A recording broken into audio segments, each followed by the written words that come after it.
너무 깊게 몰입이 되면 보상 심리가 생겨요, 부모님들한테. 내가 너한테 이렇게 해줬는데 너 이거밖에 안 돼?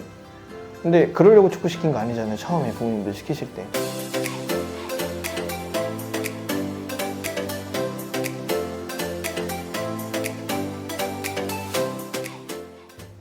좀 자기소개 네. 안녕하세요. 저는 UKENC 채널도 운영하고 있는 윤스카우터로 잘 알려져 있는 윤영구라고 합니다. 반갑습니다. 저희는 영국에서 이제 유학 컨설팅을 한다거나 영국 교류전 같은 거를 연결해주고 연수 같은 걸 받고 싶어하는 선수들이 있으면 그 실력에 맞게 팀에 연결도 해주기도 하고, 국내에서는 대회도 열고, 그래서 유소년 축구에 관련된 장학 사업과 해외 교류 사업을 병행하고 있는 회사입니다. 저희. 많은 대회들이 있어요. 좋은 대회들도 너무 많고, 그래서 그 중에 하나거든요, 저희 대회도. 저희 대회에서 나오는 어떤 여러 가지 수익금 이런 것들을 저희는 아이들에게 지원해주는 비용으로 쓰고 있거든요. 그래서 이제 그런 취지들도 있으니까 해외에 있는 팀들도 지금 이제 많이 유입을 좀 하려고 그러고, 재미있는 축제처럼 만들어줄 수 있는 대회를 하고 싶어서 그런 취지니까 많이들, 지도자분들 많이들 찾아와 주십시오.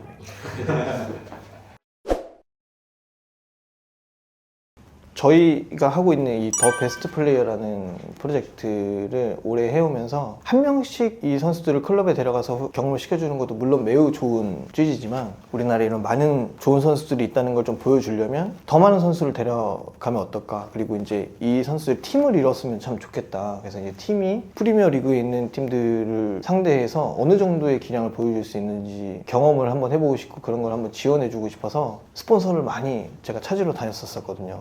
제가 슈퍼러브 친구들이랑 꽤 오래전부터 친하게 지냈어가지고 도움을 좀 요청했어요. 그러니까 이런 걸 하고 싶은데 같이 협력할 수 있는 그런 분들이 좀 있으면 좋겠는데 좀 소개를 해줄 수 있겠냐라고 했더니 슈퍼러브 친구들이 선뜻 이런 것들을 우리랑 함께 하고 뭐 이제 기획을 해서 좀 좋은 컨텐츠로 애들한테 꿈과 희망을 줄 수 있는 걸 만들어내면 좋을 것 같다 해서 그때부터 같이 메이드가 돼서 굉장히 좋은 컨텐츠를 만들어줘가지고 거의 유소년 선수들한테 거의 꿈 같은 그런 형태가 되어버려. 이렇게 될 줄은 저희는 진짜 상상도 못했는데, 월드컵 대표팀 감독님들이 나오셔서 아이들을 지도해주고 했으니까 그 아이들한테 얼마나 큰 기회였겠어요. 그래서 이제 그런 취지로 뭔가 준비를 하다 보니 이런 프로젝트가 하나 탄생을 한 것 같아요. 네.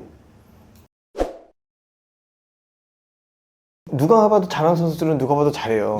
일반 분들이 봐도 야, 쟤는 진짜 잘하는데? 저도 같은 입장이거든요. 요새는 사실 저보다도 일반 축구 보시는 분들 많잖아요. 부모님들이 더 전문가시고, 근데 이제 개인의 선수가 잘한다 못한다는 판단할 수 있지만, 그게 예를 들어 팀으로 이루어졌었을 때 저 선수는 이런 움직임이 좋은 선수인데 저 선수한테 좀 좋은 패스를 넣어줄 수 있는 선수가 옆에 있으면 좋겠다.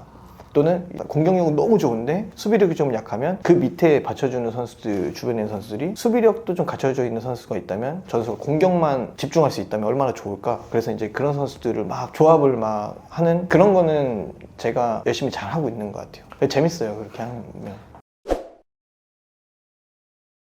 전 좀 다양한 유형, 그러니까 개성이 강한 선수가 좀 좋아요. 저는 예를 들어 뭐 미드필드라고 하면 드리블을 많이 가르치세요, 우리나라 지도자분들이. 그러니까 그런 게 좀 유행화돼 있어요. 그래서 이제 그런 스킬이 좋은 선수들은 눈에 굉장히 많이 띄거든요. 근데 이제 경기장에서 예를 들어 미드필드가 스킬이 아무리 좋아서 그 앞에서 막 여러 명 제낀다고 해서 좋은 선수는 아니잖아요. 그게 경기장에서 얼마나 그 경기를 매끄럽게 이어져 나갈 수 있게 패스도 해줄 수 있고 움직임도 가져가 줄 수 있고 많이 뛰는지 뭐 이런 것들을 보는데, 각 포지션마다 그런 영리한 플레이를 하는 선수들을 좀 좋아하는 편이고, 이제 유소년 단계다 보니까 한 가지 포지션이 아닌 여러 포지션을 놔둬도 소화해낼 수 있을 것 같은 선수들을 좀 선호해요, 저는.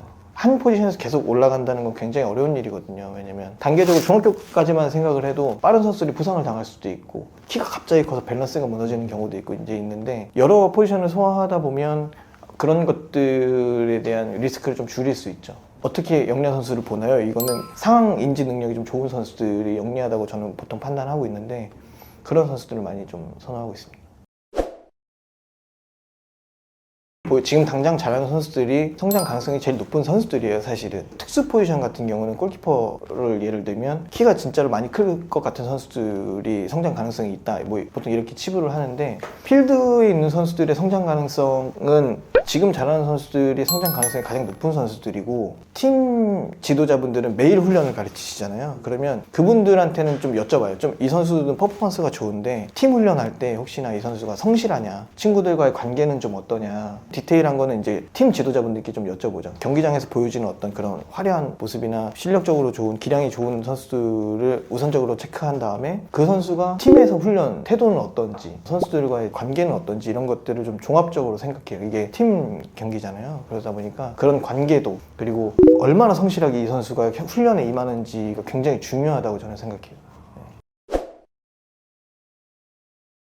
글쎄, 변수가 너무 많은 스포츠이고 본인의 간절함과 성실함, 그리고 훈련에 임하는 태도, 그리고 부상을 당할 수는 있는데 그걸 치료하는 과정, 이런 것들이 굉장히 정신적으로 스트레스가 많이 받을 거예요. 근데 그런 것들을 이겨낼 수 있으려면 축구에 대한 꿈을 계속 접지 않고 그런 걸 관리해 나가는 것도 사실 배우는 거거든요. 포기하지 않으려면 그 성실한 마음 자세가 제일 중요하다고 생각해요. 사실은 뭐 운동 기량적인 거는 발전시켜 나갈 수 있지만 아무리 좋은 선수도 부상 한번 당하고 몇 개월 쳐버리면 원래 나왔던 퍼포먼스가 잘 안 나오는 경우도 있거든요. 부상 관리를 잘 못하면. 그래서 그런 관리들도 굉장히 중요해서 그런 멘탈적인 부분이 가장 중요하지 않을까. 그래서 오래 살아남는 선수들이 결국에는 프로에 가더라고요. 오랫동안 꾸준히 성실하게 해왔던 선수들이 결국에는 고등학쯤 되면 단단해져서 어떤 위기 상황도 또 극복해 나가는 그런 선수들을 많이 봐왔기 때문에 그런 성실한 마음가짐을 갖는 게 가장 중요하다고 생각합니다. 저는.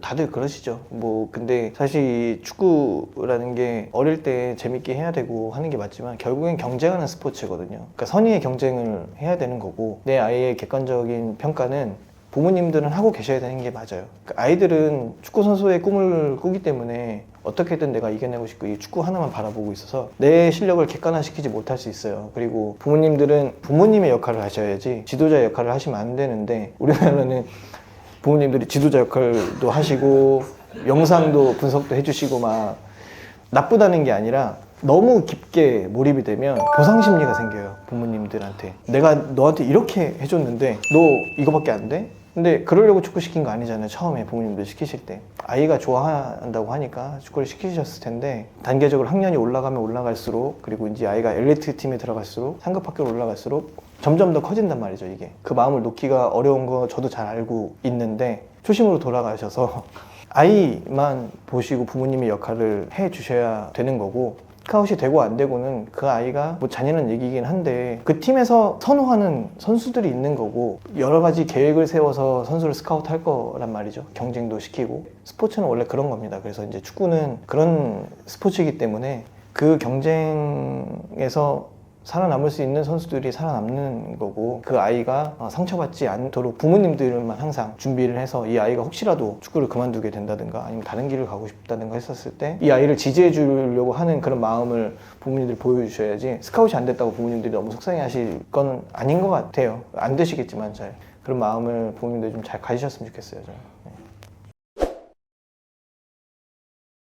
글쎄, 저는 아이들이 제일 중요하니까 일단은 보통 부모님들이 걱정을 많이 하세요. 아까 방금 말씀해 주신 것처럼 언제 엘리트로 전향해야 되죠? 근데 요새는 사실은 1종, 2종, 그래서 전문적인 축구 또는 아마추어 축구 이렇게 나뉘어서 부모님들은 생각하시는데 저는 그렇게 생각하진 않아요. 2종에 있는 아이리그를 나가는 선수들도 언제든지 엘리트가 될 수 있는 선수들이라고 생각을 하는데, 결국엔 축구는 아이가 하는 건데, 저는 초등학교 때 아이가 지금 흥미를 잃지 않았다면 초등학교 때까지는 어떻게든 시켜보는 게 좋지 않겠나라고 말씀을 드리거든요. 중학교로 올라가는 단계면 이제 공부를 해야 될지 정말로 엘리트 선수가 돼야 될지에 대한 고민은 부모님들이 많이 고민을 하셔야 될 부분이 있긴 해요. 근데 초등학교 때 내가 2학년인데 3학년 올라갈 때 엘리트를 가야 되나요? 이거는 큰 고민하지 않으셔도 될 것 같아요. 지금 있는 팀에서 그냥 애가 재밌게 한다 그러면, 이 아이가 초등학생이면 축구에 흥미가 갑자기 훅 떨어질 수도 있거든요. 그러면 부모님이 아무리 시키고 싶어도 못 시키는 거예요, 이 아이는. 그러면 결국에는 아이가 축구를 좋아한다고 하면 1종이든 2종이든